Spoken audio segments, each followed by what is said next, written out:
Si vous cherchez des conseils pratiques efficaces pour arrêter la masturbation, écoutez bien tout ce que je vais vous dire dans la vidéo. Et à la fin, je vous dirai aussi si c'est vraiment dangereux d'arrêter complètement la masturbation. Bonjour tout le monde, bienvenue sur Charles.co, votre chaîne YouTube.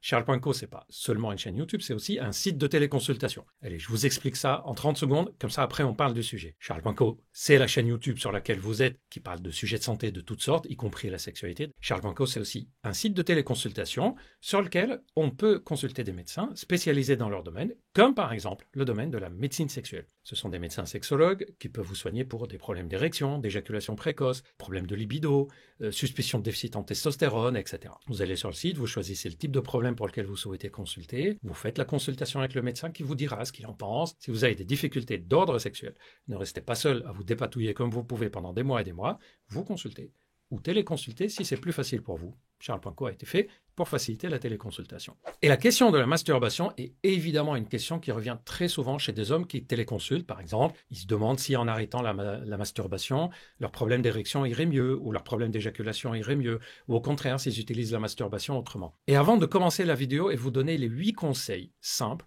concrets, pour arrêter la masturbation, permettez-moi de rappeler quelque chose d'important. La masturbation en tant que telle n'est pas une problématique.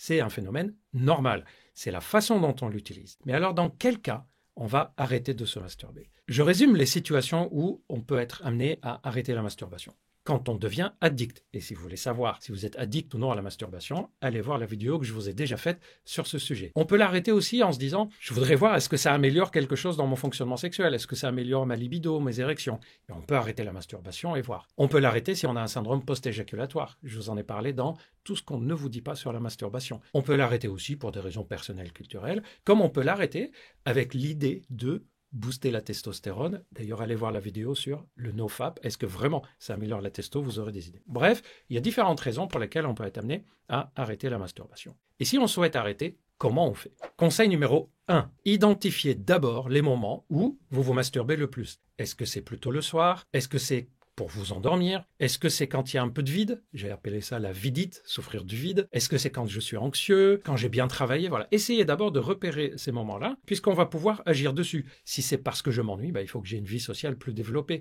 Il faut que je m'efforce à avoir cette vie sociale. Si c'est quand je suis anxieux, il faut que j'apprenne à gérer mon anxiété pour pouvoir diminuer la masturbation. Par exemple, sur la plateforme Charles.co, il y a un programme spécifique que vous pouvez faire pour apprendre à rééquilibrer le sommeil, tout le mécanisme neurologique, neurobiologique du sommeil. Donc, repérer les moments où ça vous arrive le plus, c'est quelque chose qui vous permettra au moins d'agir sur la situation et sur la cause. Deuxième conseil, très important celui-là, faire du sport, refaire du sport, changer votre façon du sport. Pourquoi je dis les trois? Si vous ne faites pas de sport, c'est le moment de vous y mettre. Si vous avez un rythme de sport trop intense ou pas assez trop léger, de l'équilibrer et changer de rythme de façon de faire du sport, c'est-à-dire ne pas faire que de la muscu, ne pas faire que de l'endurance, alterner un peu tout ça. Le sport remplace les sécrétions de sérotonine, dopamine, ce qu'on appelle aussi parfois endorphine, qui sont aussi recherchées par la masturbation. Et donc, ce sont des sécrétions qui vont faire qu'on aura moins besoin de la masturbation pour se détendre, par exemple, ou pour s'endormir. En plus, le sport va réguler le sommeil, surtout si vous le faites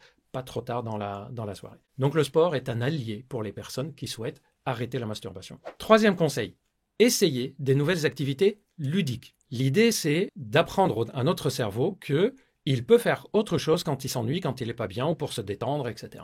Par exemple, on peut commencer à apprendre à jouer de la musique. On peut apprendre sur Internet maintenant, si on n'a pas les moyens d'aller payer forcément des cours. On peut apprendre à faire de la peinture. On peut s'inscrire dans un club de ping-pong, un club de sport. On peut s'inscrire dans un club de randonnée, dans un club d'échange sur des jeux vidéo, etc. En tout cas, essayez de vous dire, mais qu'est-ce qui me plairait? Ou si je ne sais pas, je m'inscris dans une activité ludique et on verra bien si ça me plaît ou pas. Conseil numéro 4. Perturbez votre cerveau. Mettez-le en situation d'alerte. Pourquoi je dis ça? Le cerveau va aller rechercher et demander la masturbation, surtout quand on est addict ou on est habitué, dans des moments où en fait c'est assez habituel de le demander. Le fait de changer le rythme de vie, de perturber notre cerveau, va l'aider à sortir des circuits habituels. Par exemple, vous rentrez du travail, vous changez le trajet que vous utilisez pour rentrer du travail. Chez vous, vous ne mangez pas forcément au même endroit tous les soirs. Vous changez de place, la chaise où vous mettez, dans le salon ou dans la cuisine, des choses comme ça. Changez les recettes, ça va occuper le cerveau et ça va donner un boost cérébral, biologique différent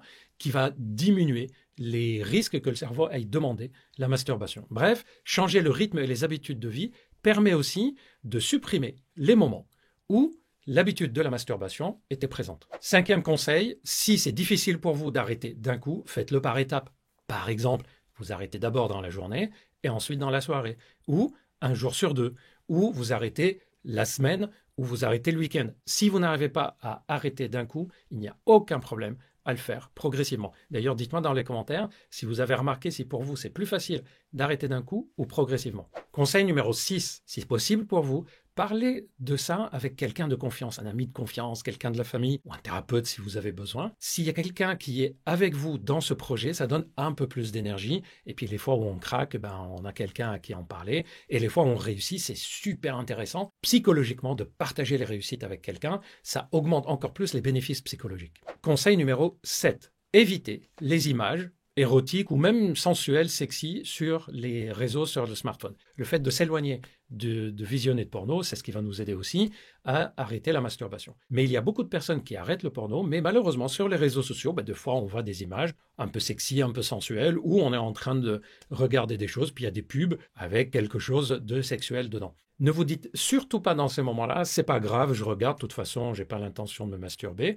Non, non. Dès que vous voyez quelque chose de type sexy, on le zappe, jusqu'au moment où vous aurez cette sensation que ça y est, vous avez passé un cap et maintenant vous êtes tranquille avec l'envie ou le besoin de vous masturber. Conseil numéro 8, les fois où vous craquez, ne culpabilisez pas. C'est un conseil essentiel et souvent oublié. Pourquoi? Si on culpabilise, c'est un sentiment de mal-être. C'est pas du bien-être, la culpabilité. Le sentiment de mal-être peut réveiller des choses de type stress, angoisse. Or, quand on est stressé, angoissé, notre cerveau peut nous dire si tu te masturbes, tu vas te détendre. Et donc, le fait de culpabiliser peut augmenter le risque de se remasturber. Donc, quand on craque, on ne culpabilise pas. Au contraire, on analyse. Pourquoi j'ai craqué? Ah oui, j'étais seul, j'étais contrarié, j'avais rien à faire, je n'arrivais pas à m'endormir, l'ordinateur ou le smartphone était ouvert. Il y avait tout pour que je craque. C'est pas pareil que de se dire, tiens, j'ai craqué parce que j'étais tellement content que j'ai eu besoin d'aller me masturber comme si c'était une récompense. Les fois où on craque, ça nous aide à repérer encore mieux ce qui fait qu'on craque et donc à agir dessus. Et on arrive à la fameuse question, est-ce que c'est dangereux d'arrêter de se masturber? Il y a par exemple le mythe des blue balls, qui sont liés d'ailleurs plus à l'excitation sans relation sexuelle ou sans masturbation que à l'arrêt complètement de la masturbation. Non, il n'y a pas de danger pour la santé d'arrêter de se masturber. D'ailleurs, je vous rassure, notre corps un système auto-nettoyant et auto-éliminant. C'est-à-dire, si le sperme s'est accumulé, il y a un moment où le corps l'élimine. Et il l'élimine à quel moment? Vous me dites dans les commentaires si vous l'avez. Lors des érections nocturnes, c'est ce qu'on appelle parfois les pollutions nocturnes, c'est-à-dire on se réveille le lendemain et il y a une tache de sperme sur les sous-vêtements par exemple. Et aussi les spermatozoïdes, ils sont détruits régulièrement dans le corps pour qu'ils puissent être renouvelés et donc ils sont auto-éliminés. Donc il n'y a pas de danger à ne pas se masturber, même si on n'a pas de relation sexuelle. À l'inverse, est-ce que c'est bénéfique pour tout le monde d'arrêter de se masturber? La réponse est non non plus. On ne fixe pas de règles définitives pour tout le monde.